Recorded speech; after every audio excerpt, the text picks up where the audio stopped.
குழம்புக்கும் பொரிக்கிறதுக்கு மீன் வாங்கிட்டு வந்திருக்கோம். இது வந்து நெய் பாறை மீன். இங்கே பாருங்கள், இது நெய் பாறை மீன். இது கட்லா மீன், கட்லா கண்டை மீன்.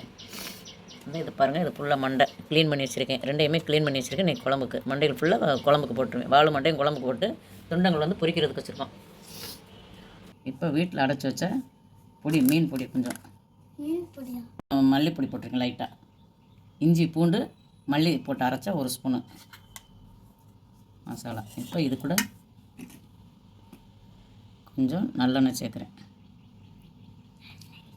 இதை கொஞ்சம் நல்லா மிக்ஸ் பண்ணிக்கணும். எதுக்கு ஆயில் விட்டிண்டா அது வந்து ஒட்டிக்கிறோம், நல்லா ஒட்டிடும் மசாலாவில். கொஞ்சம் தண்ணி விட்டு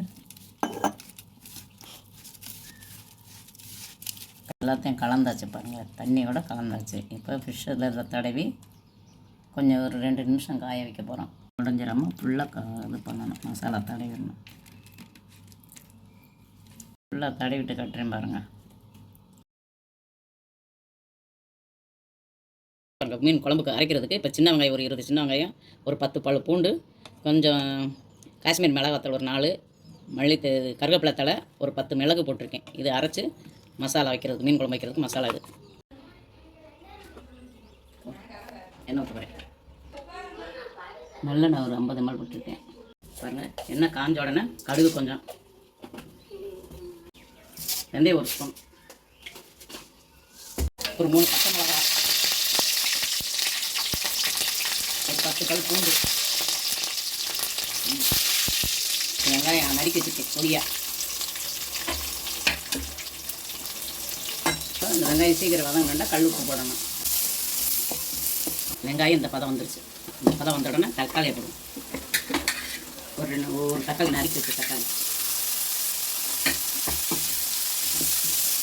பாருங்கள், கனிஞ்ச தக்காளியாக அப்போ போட்ட தக்காளி கனிஞ்ச பழமாக இருந்ததுனால சீக்கிரம் வதங்கிருச்சு. இந்த பதத்துக்கு வந்து பாருங்கள் நல்லா வதங்கிருச்சு. இப்போ இது கூட மசாலா சேர்க்க போகிறோம். இப்போ 1/2 ஸ்பூன் மஞ்சத்தூள், மிளகாத்தூள் 2 ஸ்பூன் போடுறேன். 2-2.5 ஸ்பூன் போடுவோம். ஏண்டா மீன் குழம்புக்கு காரமும் புளிப்பும் இதாக இருக்கும். இப்போ மல்லித்தூள் 2 ஸ்பூன்,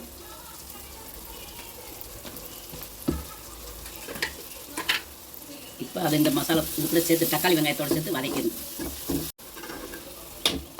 இப்போ இது கூட அரைச்சி வச்ச மசாலா போட்டு கலக்க போகிறோம். ஒரு 2 நிமிஷம் எல்லாத்தையும் சேர்த்து வதக்கி நெல்லிக்காய் அளவுக்கு புளி எடுத்து வச்சு புளி தண்ணி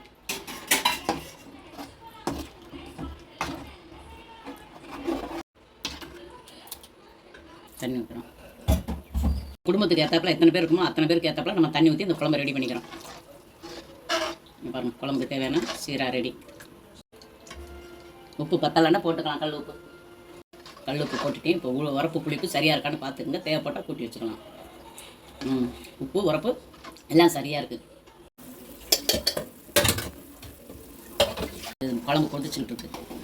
இந்த கொதிய நிலையில் இப்போ மாங்காய் ஒரு பீஸ், மாங்காய் போட்டால் டேஸ்ட்டாக இருக்கும் குழம்பு. நான் தலையும் வாழும் எடுத்து வச்சுருக்கேன் குழம்புல போடுறதுக்காக.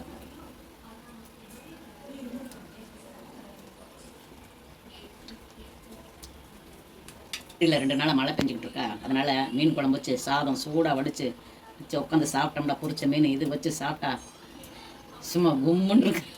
சாப்பிட்டு ஒரு தூக்கம், நல்லா தூங்கி எந்திரிச்சோம்னு வச்சுங்களேன், சண்டே ஸ்பெஷல் மாதிரி நல்லா ஃபேமிலியாக நல்லா என்ஜாய் பண்ண மாதிரி இருக்குது. வெளியூருக்கு போகாமல் வீட்டுக்குள்ளேயே உட்காந்து என்ஜாய் பண்ண மாதிரி இருக்கும்.